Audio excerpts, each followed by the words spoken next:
Assalamualaikum warahmatullahi wabarakatuh. Saudara sekalian, berjumpa lagi dalam mata kuliah Teori Komunikasi. Dalam ilmu komunikasi, ada 7 tradisi teori komunikasi yang berkembang menurut Craig dan Muller, yaitu tradisi retorika, tradisi semiotika, tradisi fenomenologi, tradisi cybernetics, tradisi sosio-psikologikal, tradisi sosiokultural, dan tradisi kritis. Kita sudah sampai pada pembahasan tradisi ketiga, yaitu tradisi fenomenologi. Saudara sekalian, istilah fenomenologi itu mengacu pada kata fenomenon yang berarti munculnya sebuah benda atau kejadian atau kondisi yang dilihat atau didengar atau dialami oleh manusia. Oleh karena itu, fenomenologi merupakan cara yang digunakan oleh manusia untuk memahami dunia melalui pengalaman langsung. Salah satu pakar tradisi fenomenologi, yaitu Maurice Merleau-Ponty, mengatakan bahwa semua pengetahuan akan dunia, bahkan pengetahuan ilmiah kita, itu diperoleh dari beberapa pengalaman akan dunia. Dengan demikian, fenomenologi membuat pengalaman nyata sebagai data pokok realitas. Semua yang kita ketahui berasal dari apa yang kita alami. Ketika kita ingin mengetahui apa itu cinta, apa itu benci, kasih sayang, maka kita harus mengalami perasaan itu, mengalami kejadian itu, dan bukan hanya bertanya kepada ahli psikologi atau membaca kamus, karena kita harus mengalami kejadian itu untuk mengetahui dunia yang kita inginkan. Menurut Stanley Dietz, prinsip dasar fenomenologi ada 3. Yang pertama, pengetahuan ditemukan secara langsung dalam pengalaman sadar. Kita akan mengetahui dunia ketika kita berinteraksi berhubungan dengan dunia ini. Yang kedua, makna benda terdiri atas kekuatan benda dalam kehidupan seseorang. Dengan kata lain, bagaimana Anda berhubungan dengan satu benda, satu objek, akan menentukan maknanya bagi Anda. Yang ketiga, bahasa merupakan kendaraan makna. Saudara sekalian, kita mengalami dunia melalui bahasa yang digunakan untuk mendefinisikan atau mengekspresikan dunia itu. Karena kita akan memahami dunia ini dengan bahasa kita. Kita akan menyampaikan pengalaman kita dengan bahasa yang kita miliki. Kita akan memahami apa itu kunci karena kita menghubungkannya dengan membuka, dengan menutup, dan sebagainya. Jadi, bahasa membuat kita mengerti akan pengalaman-pengalaman yang kita alami. Pengalaman yang dimaksud dalam fenomenologi adalah pengalaman sadar ketika kita mengalami satu kejadian atau peristiwa.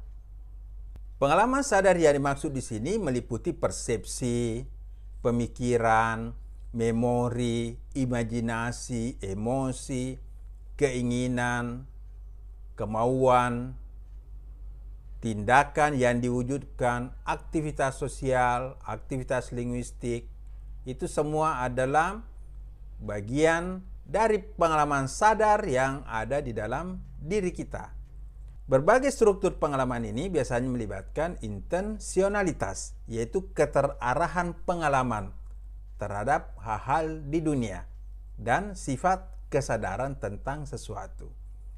Pengalaman selanjutnya diarahkan melalui konsep, pemikiran, gagasan, gambar, dan lain-lain yang membentuk makna dari pengalaman yang disajikan.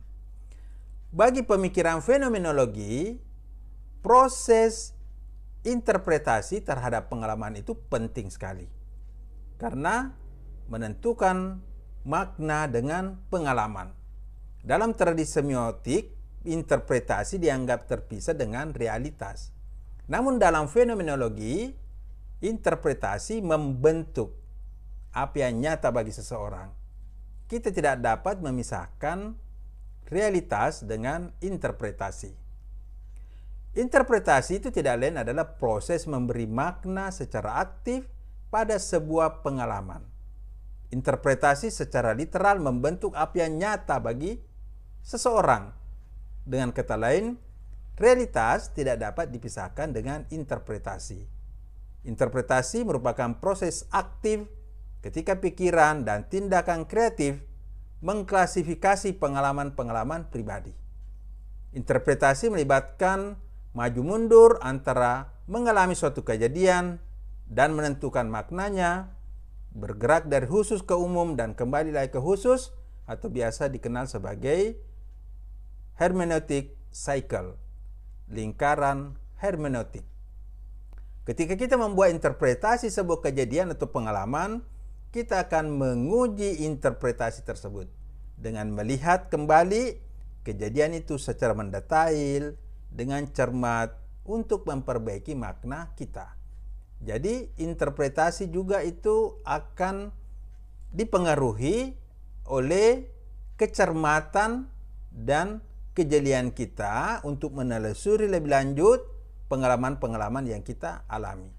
Karena semakin kita mendalami satu kejadian, maka makna yang kita berikan juga akan lebih mendalam.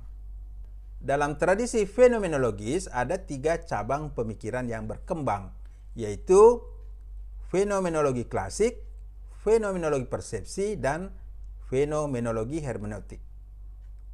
Untuk fenomena klasik biasanya dihubungkan dengan Edmund Husserl yang mengembangkan metode meyakinkan kebenaran dengan kesadaran terfokus, yaitu kebenaran diyakinkan melalui pengalaman langsung dengan berfokus mengalami sesuatu. Hanya melalui perhatian sadar, maka kebenaran dapat diketahui. Oleh karena itu, kita harus mengesampingkan kebiasaan-kebiasaan kita, menyingkirkan kategori-kategori pemikiran kita, sehingga kita dapat mengalami sesuatu dengan sebenar-benarnya. Dalam pandangan Husserl, dunia ini objektif. Dunia ini dapat dialami tanpa harus membawa kategori pribadi agar terfokus pada proses pengalaman. Ini adalah fenomenologi klasik.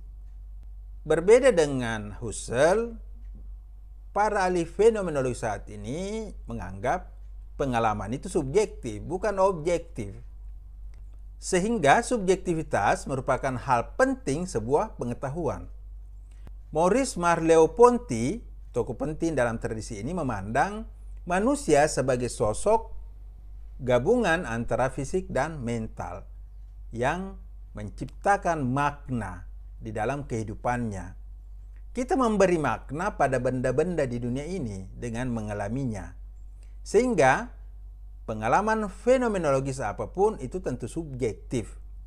Ini yang disebut dengan fenomenologi persepsi sebagai reaksi menentang fenomenologi klasik. Fenomenologi hermeneutics ini adalah cabang ketiga yang mirip dengan fenomenologi persepsi. Namun ini lebih luas penerapannya dalam komunikasi. Fenomenologi hermeneutik dihubungkan dengan seorang ahli yaitu Martin Heidegger yang juga mengusung interpretasi keberadaan atau hermeneutik Dasein.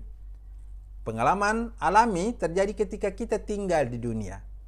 Pengalaman itu disajikan melalui bahasa sesuai konteksnya.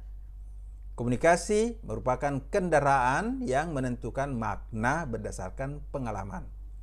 Jadi fenomenologi hermeneutik ini menyatukan pengalaman dengan interaksi bahasa dan sosial. Saudara sekalian, itulah 3 cabang tradisi fenomenologi. Sebagai sebuah teori, fenomenologi mengkhususkan dirinya pada sifat dan fungsi kesadaran. Sebuah kesadaran sebagai fenomena manusia menggambarkan sebuah filsafat dari manusia. Sedangkan secara praksis, fenomenologi berjalan dengan sebuah metodologi investigatif yang menjelaskan pengalaman. Komunikasi menurut tradisi fenomenologi merupakan dialog pengalaman keberadaan yang mengkonseptualisasi sebagai pengalaman diri dan pengalaman orang lain dalam dialog. Menurut fenomenologi bahwa permasalahan komunikasi itu diakibatkan oleh adanya kesenjangan antar berbagai sudut pandang subjektif. Dengan kata lain, seseorang tidak dapat secara langsung mengalami kesadaran orang lain, sehingga pemahaman intersubjektivitas itu menjadi terbatas. Tradisi fenomenologi mencari keaslian saat kita mengalami diri dan orang lain. Namun, hambatan komunikasi terjadi karena adanya ketidaksadaran diri, perbedaan yang sulit diterima, atau adanya berbagai maksud atau agenda yang menghalangi keterbukaan. Saudara sekalian, sangat menarik untuk mempelajari tradisi fenomenologi ini lebih lanjut.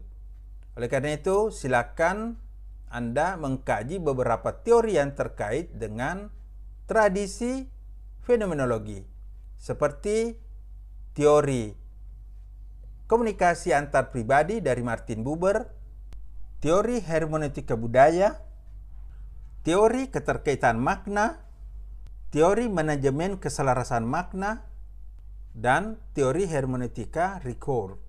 Sebenarnya banyak sekali teori-teori dalam tradisi fenomenologi ini yang dapat dipelajari lebih lanjut oleh peserta mata kuliah teori komunikasi, baik para mahasiswa maupun sarjana komunikasi, maupun bagi para peminat ilmu komunikasi.